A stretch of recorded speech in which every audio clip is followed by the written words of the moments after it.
தமிழகமெங்கும் கிளைகள் கொண்ட Annamal institute of hotel management and hospital management படிப்பில் சேர்வதற்கான அட்மிஷன் நடைபெறுகிறது.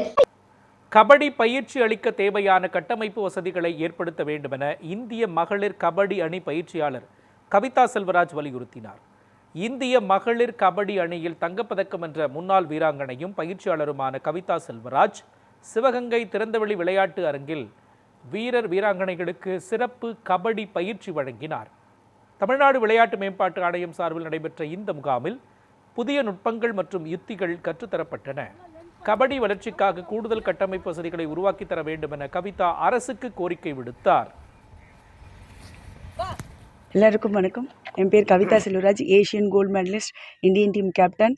இப்போ இந்தியன் டீம் கோச்சாக இருக்கேன். இப்போ தயன்சந்த் அவார்டு வாங்கியிருக்கேன். இப்போது எஸ்டிஏடியில் வந்து எக்ஸ்பர்ட் கோச்சாக இருக்கேன்.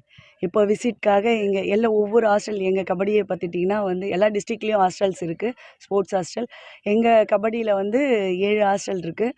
அதில் வந்து சிவகங்கையில் இன்றைக்கி விசிட் பண்ணி அவங்களுக்கு ஸ்பெஷல் கோச்சிங் கொடுக்கறதுக்காக நான் வந்திருக்கேன். இவங்களோட குறைகள், அதாவது என்ன அவங்களுக்கு கேம் வாரியாக வந்து என்னென்ன டவுட்ஸ் இருக்குது எல்லாமே கிளியர் பண்ணி நெக்ஸ்ட் லெவலில் கொண்டு போகிறதுக்கு அவங்களுக்கு என்னென்னலாம் பண்ணணும், என்னென்ன டைப் ஆஃப் ஸ்கில்ஸு சொல்லித்தரணும் அப்படின்றதுக்காக நான் இப்போது சிவகங்கை ஸ்போர்ட்ஸ் ஹாஸ்டலுக்கு விசிட் பண்ண வந்திருக்கேன் சார்.